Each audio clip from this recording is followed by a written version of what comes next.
الحمد لله نحمده ونستعينه ونؤمن به ونتوكل عليه ونعوذ بالله من شرور أنفسنا ومن سيئات أعمالنا من يهده الله فلا مضل له ومن يضلله فلا هادي له ونشهد أن لا إله إلا الله وحده لا شريك له ونشهد أن محمدا عبده ورسوله أرسله بالحق بشيرا ونذيرا وداعيا إلى الله بإذنه وسراجا منيرا اللهم صل على سيدنا محمد وعلى آل سيدنا محمد وبارك وسلم عليه اللهم صل على سيدنا محمد وعلى آل سيدنا محمد وبارك وسلم عليه اللهم صل على سيدنا محمد وعلى آل سيدنا محمد وبارك وسلم علیہ۔ ہم سورہ حامیم المؤمن پڑھ رہے ہیں اور جمعہ بیانات میں آج اس سال کا ہمارا یہ آخری بیان ہے۔ اگلے جمعے انشاءاللہ 12 شعبان ہوگی۔ 12 شعبان کو استقبال رمضان پروگرام ہوگا اور بھی پیر سے باقاعدہ دورہ قرآن شروع ہوگا، اس کے بارے میں انشاءاللہ آگے بات کریں گے۔ فی الحال آج کا جو بیان ہے اس کی طرف آ جاتے ہیں۔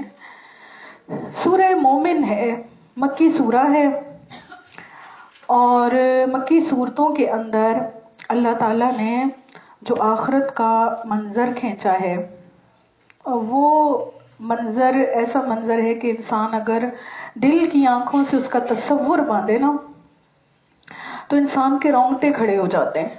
ہم سے پہلے جو اسلاف گزرے ہیں ان کا یہ حال ہوتا تھا کہ جب کوئی ایک آیت یا کوئی ایک حدیث ایسی سن لیتے جس میں اللہ تعالیٰ کا عتاب اور عقاب اور سزا کا ذکر ہوتا، وہ کئی کئی دن تک روتے رہتے اور رو رو کر نا بے ہوش ہو جاتے، اتنا وہ اپنے دل پہ لیتے تھے۔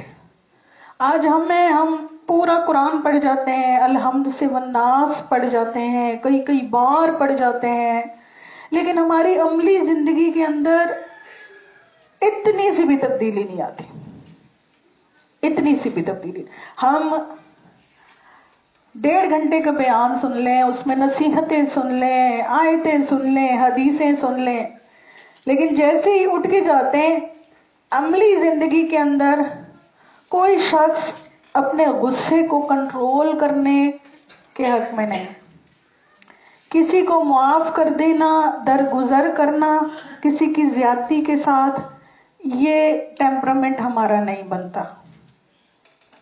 کسی کی زیادتی پر صبر کر لینا، برداشت کر لینا، یہ ہمارے اندر نہیں آتا۔ زبان کی نرمی ہمارے اندر نہیں آتی۔ مالی معاملات کے اندر ڈنڈی مارنا، ہیرا پھیری کرنا، یہ نہیں آتا، یہ جاتا نہیں۔ آپس کے حسد، بغض، عداوتیں، یہ تو اتنی زیادہ ہے نا کہ اگر یوں کہا جائے نا کہ دل اس وقت انسانوں کے گٹر بن چکے ہیں تو یہ غلط نہیں ہوگا۔ آپ جہاں دیکھیں گے، آپ کسی سے بھی ملیں گے نا، مسکرا کے دیکھنے والے لوگ آپ کو بہت کم ملیں گے، بہت کم۔ ہزاروں میں، لاکھوں میں کوئی ایک بندہ ہوگا کہ جو جب کسی سے ملتا ہے تو حشاش بشاش چہرے سے ملتا ہے، ایک اسمائل کے ساتھ ملتا ہے، کیونکہ یہ اسمائل جو چہرے پہ آتی ہے اس کو صدقہ ویسے ہی نہیں کہا گیا۔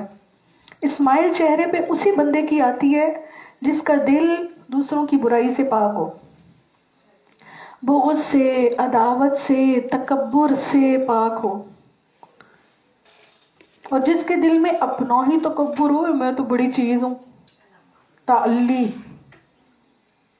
میں تو بڑی چیز ہوں، وہ کسی کو خاطر میں نہیں لاتا پھر. یا بغض سے بھرا ہوا ہے دل، عداوت سے بھرا ہوا ہے دل، غیبتیں کر کر کے ایک دوسرے کے آئے ہوئے ہیں، اسی لیے ہماری زندگی کے اندر نا وہ دین کا رنگ نہیں نظر آتا، وہ قرآن کا اثر نہیں نظر آتا. جو ہم صحابہ کی بات کر رہے ہیں کہ صحابہ کرام کی زندگیوں میں کیا تاثیر اللہ پاک نے دی تھی کہ ایک آیت سنتے تھے نا، وہ ٹھا کر کے جا کے دل میں لگتی تھی اور زندگیاں بدلتی تھیں، اعمال بدلتے تھے. وہ جو سنتے تھے اس پہ عمل کرتے تھے اور عمل کی نیت سے ہی ان کا سننا سنانا ہوتا تھا. اللہ تعالی ہمیں ایسا ذہن دے دے. آج ہم نے قرآن سننا سنانا اسی کو عمل بنا لیا ہے. یہ بھی حالانکہ عمل ہے، لیکن یہ ایسا عمل ہے کہ پھر اس سے مزید اعمال جنریٹ ہونے چاہیے. تو ہم سورہ مومن پڑھ رہے ہیں، سورہ حامیم. آج بھی کچھ قیامت کے مناظر بیان ہوں گے کہ جب قیامت آئے گی تو کیا ہوگا. بسم اللہ الرحمن الرحیم. ان الذین کفروا ینادون لمقت اللہ. اللہ فرماتے ہیں جب قیامت آئے گی تو جن لوگوں نے کفر کیا ہے ان سے پکار کر کہا جائے گا لمقت اللہ اکبر من مقتکم انفسکم، کہ آج جو تم کو اپنے آپ پہ غصہ آ رہا ہے، اللہ کا غصہ اس سے کئی گنا زیادہ تھا. استدعون الی الایمان فلا فتکفرون. جب تمہیں ایمان کی دعوت دی جاتی تھی تو تم اس سے کفر کرتے تھے. یعنی جب قیامت آئے گی تو نا ترتیبیں چینج ہو جائیں گی، ترتیبیں بدل جائیں گی. قرآن ہمیں جگہ جگہ یہ بات بتاتا ہے جب قیامت آئے گی نا تو حقیقتوں کی ترکیب بدل جائے گی. آج دنیا میں کیا ترکیب ہے؟ دنیا میں ہمارے لیے سب سے امپورٹنٹ چیز کیا ہے؟ چلیں ہر بندہ اپنے آپ سے سوال پوچھے. دنیا میں میرے لیے سب سے امپورٹنٹ چیز کیا ہے جس کو میں آگے رکھتی ہوں کہ یہ میرا پرپس آف لائف ہے، یہ میں نے کرنا ہے، یا یہ میرا لو آف لائف ہے، یہ میں نے حاصل کرنا ہے؟ کیا ہے؟ کوئی ایک چیز؟ نہیں آنےسٹ والا جواب. آپ کا تو میں کہہ سکتی ہوں. کسی کے لیے بیٹا ہوگا، کسی کے لیے کریئر ہوگا. لگژریز، چلیں ہیرا کہہ رہی ہیں لگژریز. طیبہ؟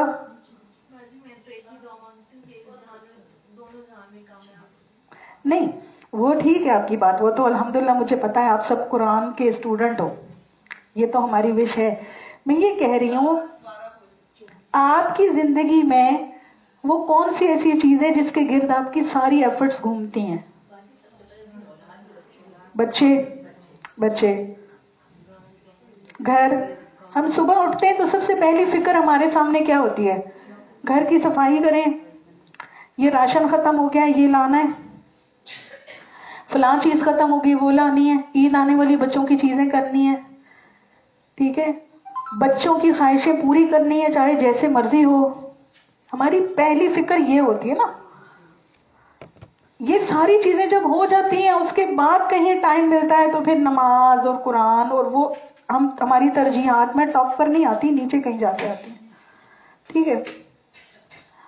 اب اس دنیا میں سب سے امپورٹنٹ ایک عام انسان کے لیے اس کے بیٹے، اس کے ماں باپ، اس کے شوہر، اس کے رشتے ناتے، اس کی جیولری ہے نا. جیولری کا نہیں شوق؟ چلیں یہ اچھا ہے، جتنے شوق کم ہونا اتنا بندہ اچھا رہتا ہے. تو میں وہی کہتی ہوں، میرے بچوں کو پرفیوموں کا بہت شوق ہے، شکر ہے مجھے نہیں ہے اتنا. میں کہتی ہوں اچھا ہے نہیں ہے، جان جھوٹی، اتنی مہنگی ہوتی ہے خواہ کی ٹینشن سے. تو جتنے شوق اور خواہشیں کم ہونا اتنی زندگی آسان ہوتی. اچھا اب ہم اس دنیا کی زندگی میں ہیں تو ہماری حقیقتوں کی ترتیب یہ ہے، لیکن جیسی موت آتی ہے اور موت آتی ہے اچانک، وہ بتا کے انفارم کر کے کہ جی 2 دن پہلے کال آئے گی کہ فلاں دن آپ نے مرنا ہے، یا ای میل آئے گی کہ یہ آپ کی ڈیٹ ہے، یہ آپ کا ٹائم ہے، تیاری کر لو، بچوں کے کپڑے استری کر لو، گھر کی صفائیاں کر لو، راشن واشن ڈال لو، تم نے چلنا ہے. ایسا نہیں ہوتا، اچانک آتی ہے. اس میں یہ بھی نہیں ہے کہ بوڑھا ہی مرے گا، جوان نہیں مر سکتا. ہم نے اپنی آنکھوں کے سامنے ایسی چیزیں دیکھی ہوئی ہیں. جس کا جب وقت آئے، جوانی ہے، بچہ ہے، جو ہے اس نے جانا ہے. اب وہ جیسی موت کا حملہ آ کے لگتا ہے نا، اچانک موت سر پہ آتی ہے تو حقیقتوں کی ترتیب بدل جاتی ہے. اب جیسے ہی ہم اس دنیا میں جائیں گے نا، اور ہم اپنے سامنے فرشتوں کو دیکھیں گے، ہم قبر کا گڑھا دیکھیں گے، قبر کی تنگی اور وحشت دیکھیں گے، اب ہمارے لیے حقیقتوں کی ترتیب بدل جائے گی. اب بندہ کیا چاہے گا کہ یا اللہ کاش میرے پیچھے والے جو ہیں میرے لیے کچھ بھیج دیں. اگر اس کے اپنے پاس اعمال نہیں ہے، یہ والے ادھر جو ہیں رو رہے ہوں گے، پیٹ رہے ہوں گے، ہمارا فلاں چلا گیا، اب وہ بیوی رو رہی ہوگی کہ مجھے بیوہ کر گیا، میرے لیے کما کے کون لائے گا. بچے رو رہے ہوں گے کہ ہمارے لیے کما کے کون لائے گا. بہن رو رہی ہوگی میرا سہارا چلا گیا. ماں رو رہی ہوگی کہ میرا جوان بیٹا چلا گیا. لیکن مرنے والے کو ادھر کیا فکر ہوگی؟ مرنے والے کو یہ فکر ہوگی کہ میں تو ادھر گرفتار ہوں، قبر کا گڑھا ہے اور میں ہوں، اور میرے پاس نمازیں پوری نہیں ہیں، قرآن کچھ نہیں تیار کیا، آخرت کی کوئی تیاری نہیں کی. ایک دنیا چھوڑ کے جانے کا غم اپنا، ٹھیک ہے، وہ سارے معاملات، وہ غم اپنا اپنی جگہ، اور ادھر آگے جس سے وحشت میں گرفتار ہونے والا ہے وہ اپنی جگہ. اب بندے کی حقیقت بدل. اب وہی رشتے جو انسان کو محبوب تھے، اب ان پہ غصہ ہونا شروع ہوگا. اگر بیٹے کی وجہ سے اللہ کی نافرمانی کی ہوگی تو بیٹے پہ غصہ آئے گا، اس نے مجھ سے یہ کروایا، اس کے بڑے شوق تھے، اس کو موبائل چاہیے تھا مہنگے والا، اس کو گاڑی چاہیے تھی، اس کی وجہ سے میں نے مال میں ہیرا پھیری کی. شوہر کا خیال آئے گا تو یہ مجھے پردہ نہیں کرواتا تھا، میں نہیں کرتی تھی تو یہ کیوں نہیں مجھ سے کرواتا تھا، اس کو کیوں نہیں فکر تھی میری آخرت کی. ماں باپ کے کہنے کی وجہ سے انہوں نے مجھے دنیاوی اداروں میں تو بھیجا، یہ انہوں نے مجھے مدرسے میں کیوں نہیں بھیجا، انہوں نے مجھے دین کی تعلیم کی فکر کیوں نہیں کی. تو وہ حقیقتیں بدل جائیں گی. تو اللہ تعالیٰ قیامت کی منظر کشی ایک اور جگہ جو فرماتے ہیں، اللہ تعالیٰ فرماتے ہیں وہ ایسا دن ہوگا کہ ماں بیٹے سے بھاگے گی، بھائی بھائی سے بھاگے گا، اور شوہر بیوی سے بھاگے گا. حقیقتیں بدل گئی نا، ترتیب بدل گئی. بالکل اسی طریقے سے آج کی دنیا میں کفر ہے، کفر پھیلا ہوا ہے، ٹھیک ہے، دین بیزاری عام ہے. صرف پاکستان کے ہی اندر اگر آپ جا کے دیکھ لیں نا، پوش علاقوں میں، ایلیٹ کلاس میں جا کے دیکھ لیں، وہاں دین سے بیزاری ہے. وہاں آپ کو ایسے ایسے مناظر دیکھنے کو ملیں گے کہ آپ کو یقین نہیں آئے گا کہ یہ واقعی پاکستان ہے. لڑکیاں، آدمی، لڑکیاں کھلے بالوں میں بیٹھی ہوئی ہیں، میوزک چل رہا ہے، اور آدمی عورتیں مکس بیٹھی ہوئی ہیں، کرسمس منا رہے ہیں، کبھی ہولی منا رہے ہیں. تو اس حد تک ماحول جا چکا ہے. کل ہی ایک جگہ جانا ہوا، مجھے دورہ قرآن کے سلسلے میں کچھ کتابوں کی ضرورت تھی. تو وہاں 2-3 لڑکے بیٹھے ہوئے ہیں اور ایک لڑکی بیٹھی ہوئی ہے، اور لڑکی نے ٹی شرٹ پہنی ہوئی ہے اور یہاں تک اس کا پیٹ نظر آ رہا ہے، اور نارمل بیٹھے ہوئے، کوئی پرواہ نہیں. تو اب اس دنیا کی زندگی میں ہمارے سامنے کیا چیزیں ہوتی ہیں؟ خواہشات ہوتی ہیں، لذتیں ہوتی ہیں. اور گناہوں کے اندر بھی نا ایک لذت ہے. موسیقی ہے، جس کو میوزک کی عادت ہو اس میں ایک مزہ ہے نا، مزہ آتا ہے، گانے لگائے ہوئے ہیں، جھوم رہے ہیں، گانے سن رہے ہیں، ایک مزہ ہے. نامحرم کے ساتھ خدا نہ خواستہ انوالومنٹ ہے تو اس میں ایک لذت ہے، اس میں ایک مزہ ہے. بے پردگی ہے، اس میں ایک مزہ ہے. ایک عورت ہے جو بنتی ہے، ٹھنتی ہے، تیار ہوتی ہے، بال کھلے کر چھوڑتی ہے، اس کا دل چاہتا ہے لوگ مجھے دیکھیں، لوگ میری تعریف کریں، وہ روڈوں پہ گھومتی ہے، اس میں ایک مزہ ہے.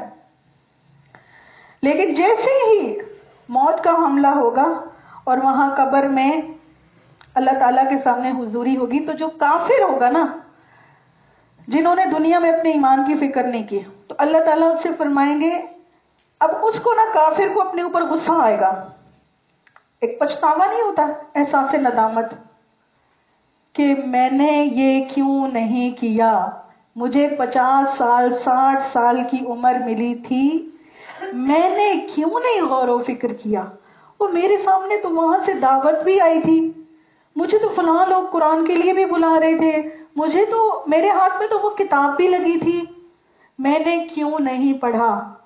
آپ کو پتہ ہے یہ جو مشرکین عرب تھے، کافر، یہ کوئی فولز نہیں تھے، بیوقوف لوگ نہیں تھے، یہ اپنے زمانے کے انٹلیکچوئلز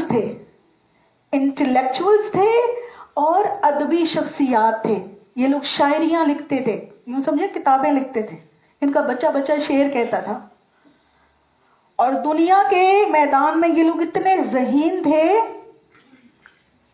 بزنس مین جسے کہنا چاہیے، ایکسپرٹس۔ لیکن جو ہے نا قرآن انسان پہ کیسے اثر کرتا ہے، اس بات کو سمجھیے گا اور ذرا توجہ سے سنیے گا۔ دیکھیں اللہ تعالیٰ نے انسان کو دو چیزیں دی ہیں، یہ قرآن ہمیں بتاتا ہے، ایک ہے دماغ، ایک ہے دل۔ قرآن کا جو تعلق ہوتا ہے نا انسان کے دل کے ساتھ ہوتا ہے، عقل کے ساتھ بھی ہوتا ہے لیکن اتنا نہیں، ٹھیک ہے؟ تو وہ جو ہے وہ بہت عقل مند تھے، لیکن ان کے دل، قرآن کہتا ہے کہ دلوں پہ زنگ لگ گیا تھا، دل اندھے ہو گئے تھے، دل بہرے ہو گئے تھے۔ آج بھی آپ دیکھتے ہیں اتنی دنیا ہے، دنیاوی علوم کے اندر پی ایچ ڈی تک کیا ہوا ہوگا، ڈاکٹریٹ کیا ہوا ہوگا، سائنٹسٹ ہوں گے، لیکن وہ قرآن کی طرف کیوں نہیں آتے؟ کیونکہ قرآن تک پہنچنے کے لیے آپ کو دو چیزوں کی سلامتی چاہیے، عقل بھی درست ہو، دل بھی سلیم ہو۔ اب جب یہ انٹلیکچوئلز وہ کہ جو ایمان تک نہیں پہنچے، یہ مر کے اللہ کے حضور جائیں گے، اللہ تعالیٰ فرمائیں گے ان الذین کفروا، بے شک جو لوگ کافر ہیں، ینادون لمقت اللہ اکبر من مقتکم انفسکم، جو لوگ کافر ہیں انہیں پکار کر کہا جائے گا جتنا آج تمہیں اپنے آپ پہ غصہ آ رہا ہے، اس سے کئی گنا زیادہ اللہ کو تم پہ غصہ آتا تھا جب تمہیں ایمان پہ بلایا جاتا تھا اور تم نہیں آتے۔ ٹھیک ہے؟ اس بات کو یوں سمجھیے، فرض کریں ایک چھوٹی سی مثال ہے، آپ کے گھر میں آپ کی بیٹے کی شادی ہے، آپ نے اپنے کسی عزیز کو دعوت دی اور وہ نہیں آیا، آپ کو غصہ آئے گا؟ ناراضگی آئے گی؟ کوئی اور آپ کا خاص فنکشن تھا، آپ نے اپنے کسی دوست کو بلایا، پڑوسن کو بلایا، فون کیا، چلو دعوت تو بہت دور کی بات ہے، آپ کا فون کسی نے اٹینڈ نہیں کیا، غصہ آئے گا؟ آپ کا میسج کسی نے سین کیا اور ریپلائی نہیں کیا، غصہ آئے گا؟ بعض لوگوں کو تو بہت غصہ آتا ہے، میرے تو اسٹوڈنٹس بڑے غصے والے، تھوڑی سی دیر لگ جائے ان کے میسج کو ریپلائی کرنے میں، کویسچن مارک آنا شروع ہو جاتے ہیں، جواب نہیں دے رہی، جواب نہیں دے رہی، جواب نہیں دے رہی۔ بھئی میں روبوٹ ہوں، مجھے بھوک نہیں لگتی، مجھے نیند نہیں آتی، میرا کوئی کام نہیں دنیا میں بس ہر وقت موبائل ہاتھ میں لے کے بیٹھی رہتی ہوں کہ ادھر سے میسج آئے اور میں جواب دے دوں۔ میں تھوڑا بندہ صبر کر لیتا ہے، نہیں تو غصہ آتا ہے نا، ہماری دعوت کو کوئی رسپونڈ نہ کرے، ہمیں غصہ آتا ہے۔ اس دنیا کے اندر ہماری جو حالت ہے، یہ حالت اگر ہمیں سمجھ میں آ جائے نا تو ہمارا بہت بڑا مسئلہ حل ہو سکتا ہے۔ وہ حالت کیا ہے؟ قرآن یہ بتاتا ہے کہ اللہ تعالیٰ نے جب آدم علیہ السلام کو پیدا فرمایا تو اللہ تعالیٰ نے آدم علیہ السلام کو زمین پہ بھیجا تھا کس حیثیت سے؟ خلیفہ بنا کر۔ خلیفہ کون ہوتا ہے؟ خلیفہ وہ ہوتا ہے کہ جو اصل حاکم کے جو احکام ہوں اس کے مطابق اس کائنات کے اندر زندگی گزارے، خود اپنی زندگی بھی اس کے مطابق گزارے، کائنات کا انتظام و انصرام بھی ان احکامات کے مطابق گزارے جیسے کہ رب کا حکم ہے۔ ٹھیک ہے؟ تو اب ہم سب کی حالت کیسی ہے؟ خلیفہ والی۔ اس کو آسان مثال میں سے سمجھیں، فرض کریں میں نے اور عابدہ باجی نے کوئی کاروبار شروع کیا, ہم نے چلے اپنا بوتیک کھولا, صحیح ہے عابدہ جی, انویسٹمنٹ کریں گی؟ توجہ سے سنیے گا, بہت اہم, ہلکی مثال ہے لیکن بہت سمجھنے والی بات ہے. میں نے اور عابدہ باجی نے ایک کاروبار شروع کیا, ٹھیک ہے, ہم نے ایک بوتیک کھولا. اب کرنے والی ساری میں ہوں, میں دکان بناتی ہوں, میں اس میں سامان ڈالتی ہوں, سارا سسٹم بناتی ہوں, سب کچھ ریڈی کر کے, کھانے پینے کا انتظام, ورکر شرکر سب کچھ ان کو ڈال کے دیتی ہوں. اور ان کو بس یہ کہتی ہوں میں شفٹ ہو رہی ہوں کراچی سے اسلام آباد, بوتیک آپ نے دیکھنا ہے, ٹھیک ہے. اور سارا ان کو سمجھا دیتی ہوں, بھائی یہ والا جو سوٹ ہے 2000 کا ہے, یہ 3000 کا ہے, یہ 4000 کا, وغیرہ وغیرہ. اور یہ بندہ جو ہے امپورٹنٹ ہے, اس کے ساتھ اچھے سے پیش آنا ہے. یہ جو بندی ہے اس کو اس سے دور رہنا ہے, ٹھیک ہے, یہ اس سے دور رہنا ہے, اس کو زیادہ فری نہیں کرنا, یہ نظام خراب کر دے گی, وغیرہ وغیرہ. ساری انسٹرکشنز بھی ان کو دیتی ہوں, خود میں چلی جاتی ہوں. ٹھیک ہے, میں خود کہاں گئی؟ اسلام آباد. میں اسلام آباد چلی گئی. لیکن میں نے ایک کام کیا جو میں نے ان کو نہیں بتایا, میں جگہ جگہ کیمرے لگا کے چلی گئی, وہ میں نے ان کو نہیں بتایا. اب میں جیسے ہی جاتی ہوں وہاں پہ, اب میں وہاں لیپ ٹاپ پہ دیکھ رہی ہوں, اب وہ کیا کرتی ہے, جو 2000 والا سوٹ تھا وہ 3000 میں بیچنا شروع, جو 4000, آپ تو بجی مائنڈ نہیں کرنا, آدھا جی کہیں مجھے غامہ کسی, جو 4000 والا سوٹ ہے وہ 4500 میں, جس کو میں نے کہا تھا اس کو اندر نہیں آنے دینا, یہ نظام خراب کرے گی, اس کو فری کیا ہوا ہے, اس کو ساتھ بٹھا کے باتیں شاتیں کر رہی ہے. اور جس سے میں نے کہا تھا بھئی یہ بندی میرے ساتھ بہت مخلص ہے, یہ میری بیٹی ہے, میری بہن ہے, اس کے ساتھ اچھا سلوک کرنا, اس کو لفٹ ہی نہیں کراتی ہیں, نہ اس کو کھانا پوچھتی ہے, نہ چائے پوچھتی ہے, وغیرہ. اور میں یہ سب دیکھ رہی ہوں وہاں پہ, سارا نظام الٹا پلٹا ہو گیا.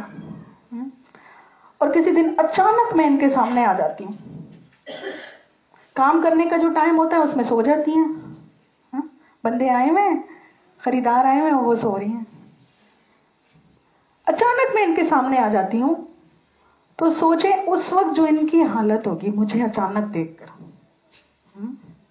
اچانک سے چھاپا پڑے تو جو حالت ہوگی, سیم یہی حال ہے ہمارا اس دنیا کے اندر. اللہ تعالیٰ نے یہ دنیا بنائی, ہمیں اس دنیا کو چلانے کے لیے حواس عطا فرما دیے, ٹھیک ہے, آنکھیں, کان, عقل. پھر ہمارے یہاں پہ آرام و آسائش کے لیے ہر چیز پرووائڈ کر دی, غذائیں, لباس, لگژریز, ہر چیز جو جو ہمیں چاہیے تھی سب اللہ نے دے دی. اور پھر کیا, خود اللہ پاک نے ہم سے حجاب کر لیا, ٹھیک ہے. اب جتنا وقت ہم یہاں گزاریں گے, جس طرح سے گزاریں گے, اچانک جس وقت موت کا حملہ ہوگا, اللہ کے سامنے حضوری ہوگی, اب ہم سے سوال ہونا شروع ہوگا, میں نے تمہیں زندگی دی تھی وہ کہاں صرف کی, میں نے تمہیں آنکھیں دی تھی, ان آنکھوں سے کیا کام لیا, میں نے تمہیں کان دیے تھے, ان کانوں سے کیا کام لیا, تمہیں عقل دی تھی, تمہیں دل دیا تھا. اور یہ سب بھی پھر اللہ کا احسان یہ ہوا کہ 1,24,000 پیغمبر بھی بھیجے, جن کے ساتھ اپنی کتابیں بھی بھیجی. اس کے بعد بھی اگر کوئی انسان نہ سمجھا تو پھر وہ اس کی حسرت کا کیا عالم ہوگا, خود ہی ہم اندازہ کر لینا. تو وہ جو کڑھن ہوگی نا کافر کو اپنے اوپر, کہ یا خدایا کوئی چیز تو ایسی نہیں تھی جو اللہ کی ذات پہ دلالت نہ کرتی ہو, ہر چیز ہی تو اللہ کی ذات پہ دلالت کر رہی تھی, میں کہاں سویا ہوا تھا, مجھے کیوں نہیں یہ بات سمجھ میں آئی.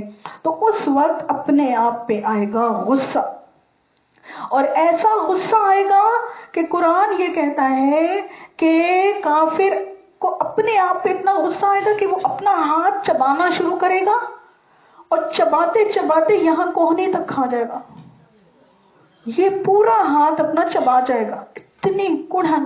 جب انسان کو بہت غصہ آتا ہے, بہت رونا آتا ہے نا, ہوتا ہے نا کہ چیخیں مارتا ہے اور روتا ہے, اپنا ہاتھ مارتا ہے دیوار پہ, اپنا سر مارتا ہے دیوار پہ, یا اپنی انگلیاں نوچتا ہے, تو وہ اس کے غم اور غصے کی یہ حالت قرآن نے بیان کی کہ یہاں سے چبانا شروع کرے گا اور یہاں تک چبا جائے گا.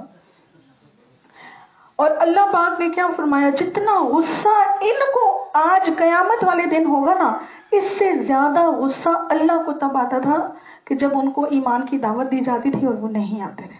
ٹھیک ہے، اللہ تعالیٰ وحدہ لا شریک ہے، ذوالجلال والاکرام ہے. میں اور آپ، ہماری کیا حیثیت ہے؟ ہماری کوئی دعوت قبول نہ کرے ہم ناراض ہو جاتے ہیں، ہماری کوئی بات نہ مانے ہم ناراض ہو جاتے ہیں، ہمیں کوئی تیور دکھائے ہم ناراض ہو جاتے ہیں. اللہ رب العالمین کے سامنے بندے جو پوری طرح سے اس کی قدرت میں ہیں، اس کے کنٹرول میں ہیں، ان کی زندگی، ان کی موت سب اللہ کے کنٹرول میں، پھر بھی یہ اگر اللہ کی نہ مانے تو پھر اللہ کو کتنا غصہ آتا ہے وہ اس آیت میں اللہ پاک نے بتایا. قالوا ربنا، اب یہ آگے سے جواب دیں گے. میدان حشر کے اندر مکالمے قرآن نے بتائے ہیں. ٹھیک ہے، اور یہ جو پہلی آیت ہم نے پڑھی نا، یہ ڈانٹ ہوگی جو حشر کے میدان میں کافروں کو پڑے گی. ٹھیک ہے، اب یہ کسی فرشتے کے ذریعے بھی ہو سکتی ہے، خود براہ راست اللہ تعالیٰ کی طرف سے بھی ہو سکتی ہے، واللہ عالم، یہ مینشن نہیں کیا گیا. حشر کا میدان، حشر کا جو دن ہوگا بہت طویل ہے. وہ ایسا نہیں ہے جیسے دنیا کا ایک دن ہوتا ہے، بلکہ دنیا کے دنوں کے 1000 سال کے برابر ہوگا. اتنا طویل دن ہوگا، اس میں طرح طرح کے واقعات پیش آئیں گے، طرح طرح کی باتیں ہوں گی، طرح طرح کے مناظر ہوں گے، مکالمے ہوں گے. تو ایک مکالمہ یہ ہوگا کہ پکار کر کہا جائے گا کہ اے کافرو، جتنا آج تمہیں خود پہ غصہ آ رہا ہے اس سے زیادہ اللہ کو تم پہ غصہ آتا تھا. اب وہ آگے سے جواب دیں گے، قالوا ربنا، وہ کہیں گے اے ہمارے رب، امتنا اثنتین واحییتنا اثنتین، آپ نے ہمیں 2 بار زندگی عطا فرمائی اور 2 بار موت دی. پہلی زندگی عالم ارواح میں، ٹھیک ہے، عالم ارواح میں اللہ تعالیٰ نے ہمیں زندگی عطا فرمائی. پھر دوسری بار اس دنیا کی زندگی. بعض یہ کہتے ہیں کہ نہیں، پہلی یہ دنیا کی زندگی اور دوسری مرنے کے بعد کی زندگی. بیچ میں ایک اور زندگی بھی ہے، قبر کی حالت کی زندگی. جب انسان ایک بار اس دنیا میں مر جاتا ہے، قبر میں جب جاتا ہے تو ہمیں یہ پتا ہے نا کہ فرشتے آتے ہیں اور اس کو اٹھا کے بٹھا دیا جاتا ہے اور فرشتے اس سے سوال پوچھتے ہیں.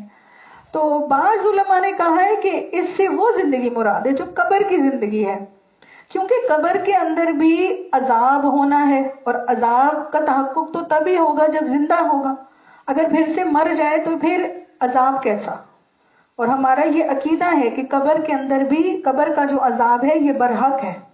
ٹھیک ہے، لیکن صحیح بات یہ ہے کہ قبر کی جو زندگی ہوگی یہ برزخی زندگی کہلاتی ہے.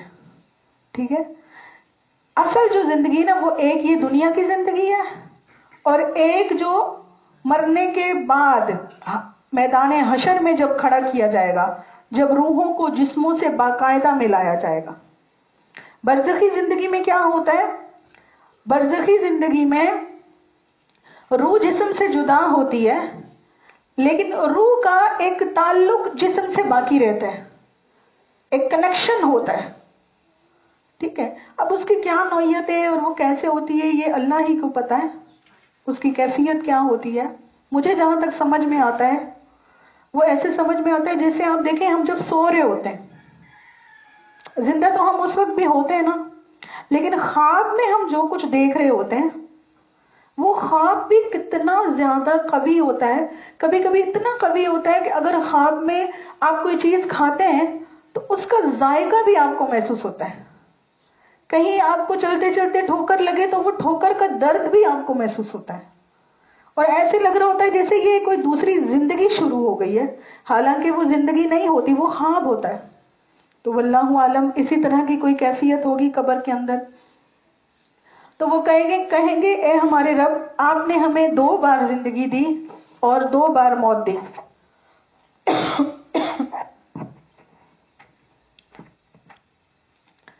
اس سے بعض لوگ یہ کہتے ہیں کہ قبر میں جو سوال جواب ہوگا